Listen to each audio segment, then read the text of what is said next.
بما أننا في باريس فاخترت أن ألقي كلمتي باللغة الفرنسية التي لا أجيدها بالتمام، فإن كان هناك أخطاء أرجو أن تسامحوني. وأنا أعرف أن الأصدقاء أهل هذه البلد لن يقصروا في التصحيح إذا وجدوا أي خطأ فيما أقول. Mesdames et messieurs, je suis heureux d'avoir l'occasion de participer aux célébrations du 20e anniversaire du Centre. Mon ami le docteur Saleh Al-Tayyar m'a invité et j'ai accepté avec grand plaisir. Mon discours est à propos du titre de cette rencontre, le rôle des centres d'études et les prises de décision, mais aussi sur notre situation au Moyen-Orient. Je commencerai donc en vous parlant des menaces qui représentent les takfiristes pour le monde arabe. Ces forces qui pourraient monopoliser une fausse autorité religieuse à des fins politiques de domination et de pouvoir. Personnellement, je refuse de parler de la religiosité des takfiristes, car je ne crois pas qu'il correspond à quoi que ce soit de religieux ou qu'il représente en aucune façon la foi islamique. Je vous présente l'idée afin de mieux comprendre le soutien dont les takfiristes peuvent bénéficier dans certains secteurs des populations variées dans tout notre pays arabe. La foi islamique se loge au cœur des identités nationales partout dans le monde arabe, dans les monarchies consultatives et traditionnelles du Golfe, ainsi que dans les États constitutionnellement laïques et dans chaque forme de gouvernement et de gouvernance appliquée au monde arabe. Et cette foi demeurera éternellement au cœur des identités nationales. L'islam a toujours représenté et continuera à représenter l'âme et le principe spirituel d'une grande partie de la nation arabe. Même Michel Aflaq, le célèbre Syrien chrétien et fondateur du parti Ba'ath et grand penseur, a écrit que l'islam est une composante essentielle de la civilisation arabe. Cette religion a été révélée sur une terre arabe à un prophète arabe et en langue arabe. C'est une composante fondamentale du patrimoine commun des sociétés arabes. La conscience arabe, qu'elle soit de confession juive, chrétienne, musulmane ou autre, est donc toujours, selon Michel Aflaq, encore dans l'âme et l'islam. Aujourd'hui encore, les sociétés arabes continuent à trouver en islam une pulsion vitale et les forces latentes pour exister sur les scènes politiques régionales et internationales. Il apparaît donc que la référence à l'islam ne s'oppose pas à la reconnaissance de l'apport des autres religions et tendances non religieuses dans le monde arabe contemporain. Cette référence à l'islam devrait être interprétée comme un héritage national et culturel commun, indépendamment de la piété ou de l'adhésion religieuse. Car en vérité, l'islam est la meilleure expression du désir d'éternité et d'universalité de la nation arabe. Il est arabe dans sa réalité et universel dans ses idéaux. Le consentement actuel, le désir de vivre ensemble, la volonté de continuer à faire valoir l'héritage que l'on a reçu indivis, tous ces concepts qui définissent une nation selon Ernest Renan, puisent leur source dans le contexte d'une grande partie des gens du monde arabe dans la religion musulmane. Sur le plan régional, l'islam est la source des systèmes politiques et tous les pays arabes, qu'ils soient religieux, laïcs ou hybrides, en fonction de l'histoire particulière de chaque pays et de chaque société. Toutes y ont puisé à continu et a puisé le même élan de ferveur qui a conduit les Arabes à unifier le Moyen-Orient et l'Afrique du Nord à la mort de la prophète Mohammed. Mesdames et messieurs, depuis longtemps, le monde arabe souffre de la trop forte présence d'une analyse pseudo-sociopolitique manichéenne qui cherche toujours à placer la blâme sur l'autre. Cet autre est le responsable de tous nos maux, maux dont nous ne serions aucunement responsables. Cette dialectique se retrouve à la fois dans le nationalisme ba'athiste ainsi que dans l'islamisme politique intégriste. Il n'y a rien d'étonnant alors que l'idéologie filiale du nationalisme ba'athiste et l'islamisme politique intégriste soit le takfirisme avec son projet régional, le soi-disant l'État islamique, ou Daesh, ou comme je préfère les nommer fahish, signifiant quelque chose d'obscène. Ces deux idéologies et leur progéniteur, le takfirisme, toutes fascistes, n'ont donné au peuple arabe ni la dignité, ni la sécurité, ni la prospérité que pourrait leur apporter un forum ou une préférence sociale pragmatique et pluraliste. C'est donc pour cette dignité, cette sécurité et cette prospérité, mais aussi pour le pragmatisme et en soutenant le pluralisme que nous devons continuer à lutter pour tous les citoyens du monde arabe. Le terrorisme est toujours une grande menace, mais ce n'est pas seulement Fahish ou Al-Qaïda qui continuent à nous menacer. Il existe également, soutenu par les discours takfiristes, des acteurs non étatiques, émergents et réémergents, variés, assumant de vides de pouvoir liés aux dynamiques politiques et perpétuels changements. La politique installée en Irak représente l'échec des Américains, un échec également partagé par la communauté internationale, aux côtés des puissants régionales, pour avoir laissé l'Irak et la Syrie un cadeau aux takfiristes comme Fahish. Ceux-là même qui ont introduit une nouvelle vague de terrorisme dans le monde arabe. L'idéologie takfiriste est transnationale par sa nature et constitue donc une menace existentielle pour la notion d'État-nation dans le monde arabe. Même mon pays n'est pas une exception face à cette menace. Le takfirisme nous cible déjà en Arabie saoudite et commet des actes terroristes au sein du royaume.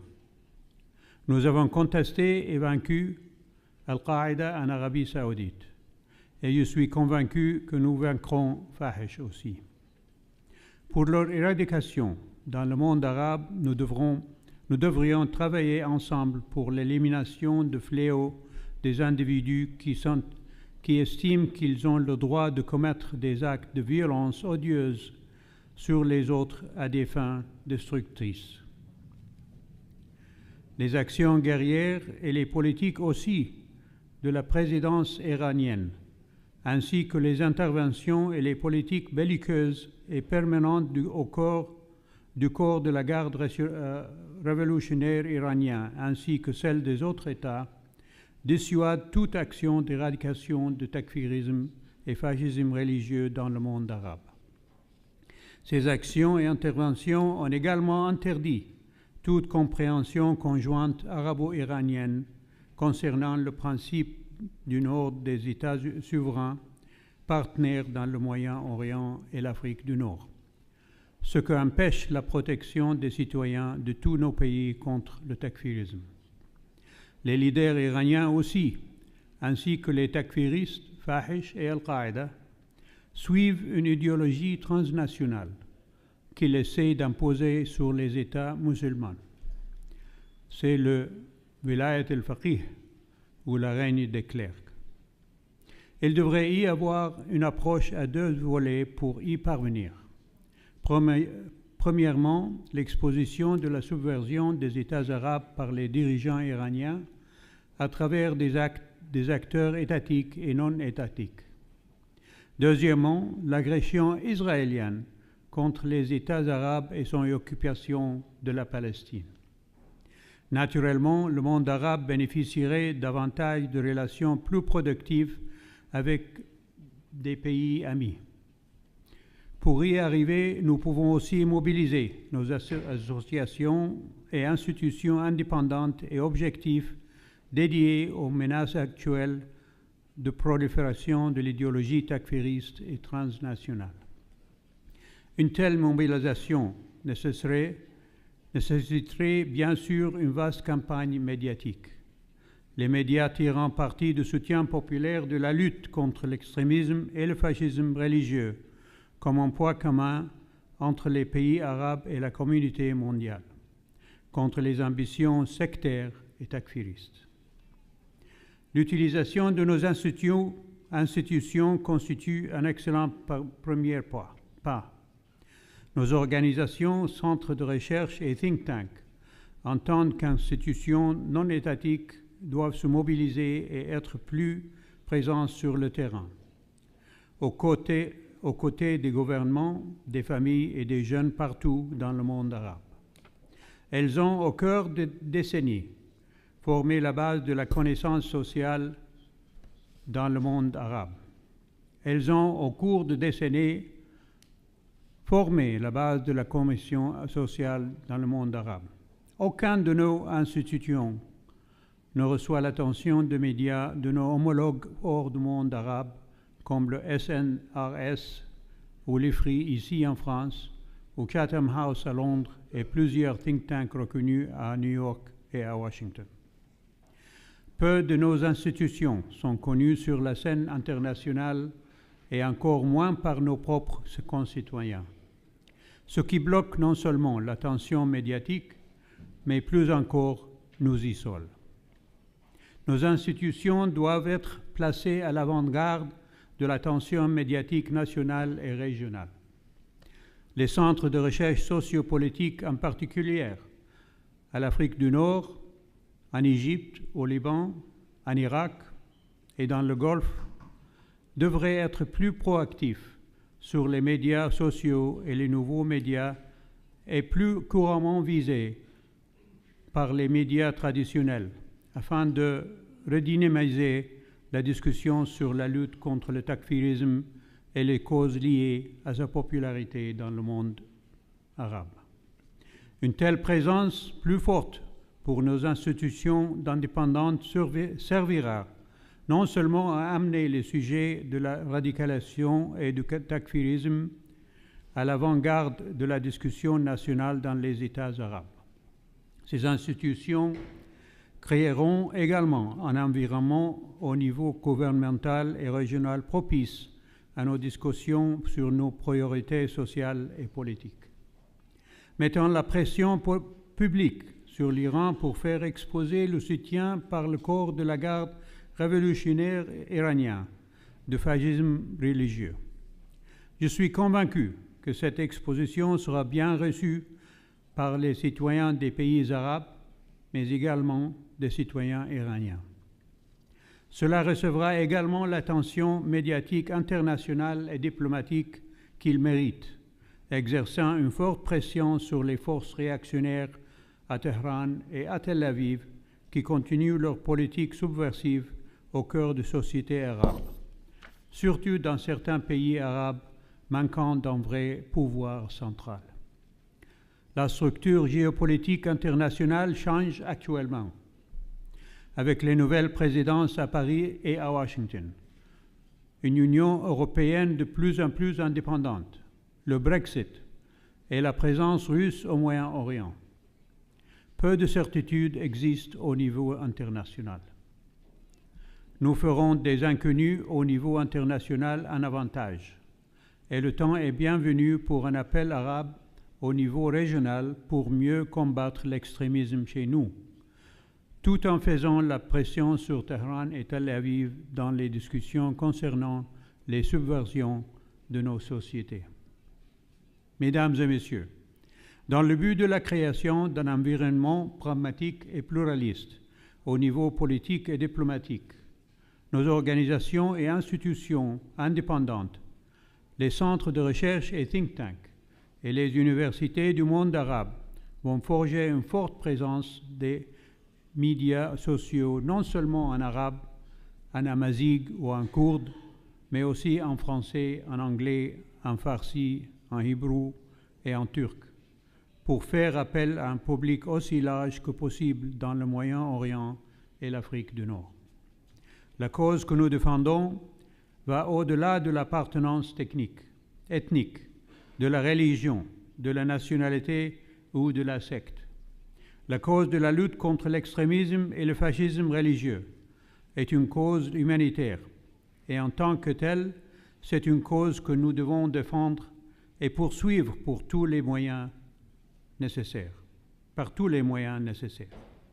Elle devrait et doit être aussi inclusive que possible.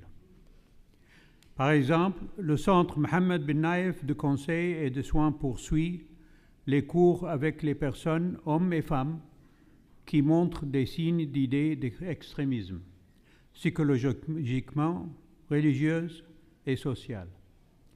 Le centre a eu un pourcentage de succès de 80%, mais il nous faut faire beaucoup plus. Il faut faire marcher le centre contre-terrorisme établi et financé par l'Arabie saoudite aux Nations unies. C'est pour partager les renseignements, les techniques et les finances de la lutte contre le terrorisme. Mesdames et messieurs, des mots sur notre situation au Moyen-Orient, Moyen-Médiliste,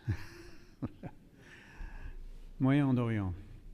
La Syrie reste le théâtre tragique du monde. Le carnage perpétré par Bachar el-Assad continue, aidé en cela par la Russie, mais surtout par l'Iran. L'Iran n'a pas seulement déployé des combattants officiels de l'armée ou de l'IRGC en Syrie, mais il recrute également des milices chiites irakiens et des volontaires chiites afghans et pakistanais pour tuer des Syriens. Le monde entier note ces actions et pourtant ne fait rien. C'est intolérable. Il faut instaurer le cessez-le-feu sur toute la Syrie, avec les moyens efficaces pour le garder, et après ça, on pourra consulter le peuple syrien sur ce qu'il désire. Oubliez Assad. Oubliez toutes les personnes qui prétendent représenter le peuple syrien. Allez directement au peuple là où il est, et n'importe où il y est, et laissez-le choisir son avenir. Au Yémen, mesdames et messieurs, l'Arabie saoudite, et avec ses partenaires de la coalition, est là pour protéger le gouvernement légitime, qui est reconnu par la communauté internationale, sauf l'Iran, et supporté par la résolution 2216 du Conseil de sécurité de l'ONU. Les Houthis, minorité de la minorité zaïdi du Yémen, sont de mèche avec l'ancien président Ali Abdallah Saleh et ont renversé le gouvernement légitime. Mais après que le président Hadi a pu s'échapper de son lieu d'arrestation à Sanaa, la capitale, pour aller vers Aden, la capitale secondaire, ils ont essayé de le bombarder. Alors, le président Hadi a lancé un appel à l'aide pour son gouvernement légitime et l'Arabie saoudite, avec ses partenaires de la coalition, ont répondu positivement. La position saoudienne, la coalition et le Conseil de sécurité de l'ONU est de mettre en place la résolution 2216, sans exception. Le représentant du Conseil de sécurité, Ould Cheikh, est soutenu dans ses efforts par la coalition et les efforts de l'Arabie saoudite pour offrir l'aide humanitaire à tout le peuple yéménite sont bien attestés par l'ONU. La coalition a formé une commission indépendante pour enquêter sur les incidents involontaires qui ont causé des victimes parmi les civils. Mon gouvernement n'a aucun but d'acquérir des territoires yéménites, pas plus que des ressources matérielles au Yémen. Mesdames et messieurs, il y a 2 millions de Yéménites qui travaillent chez nous. Et depuis le début de la rébellion Houthi contre le gouvernement légitime, nous avons accueilli plus de 500 000 réfugiés du Yémen. Malheureusement, les Houthis et le président déposé, Ali Abdallah Saleh, n'ont pas accepté la résolution 2216. Malheureusement aussi, mesdames et messieurs, Khamenei et la garde révolutionnaire iranienne continuent à fournir aux rebelles les armes et l'argent. En tournant vers l'Irak, mesdames et messieurs, l'Arabie saoudite a aidé le gouvernement de Haïdar al-Abadi contre Fahish et contre le référendum kurde. Fahish est le symptôme de maladies infligées aux capitales des États défaillantes, tels que Damas, Beyrouth, Bagdad, Sanaa et Tripoli. En Syrie, c'est Bachar al-Assad qui est la cause de cette maladie. Au Liban, c'est Hezbollah qui est la cause. Au Yémen, c'est l'Iran, les Houthis et Ali Abdallah Saleh la cause. Et en Irak, c'était Nouri al-Maliki et l'Iran.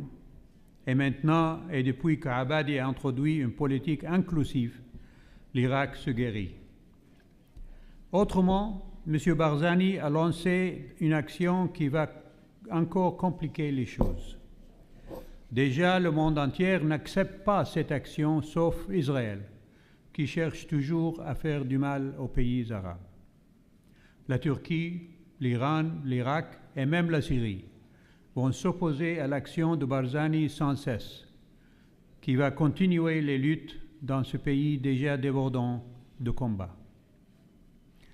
Le Qatar, mes amis, est un autre pays infecté par la maladie. Mais à cette fois, c'est la maladie de hubris. Depuis 1995 jusqu'à maintenant, les deux Hamad ont essayé de bouleverser non seulement Bahreïn, mais aussi mon pays, les Émirats unis, l'Égypte et autres pays arabes. Vous n'avez qu'à écouter les deux Hamad qui conspirent avec Kadhafi pour faire tomber l'Arabie saoudite.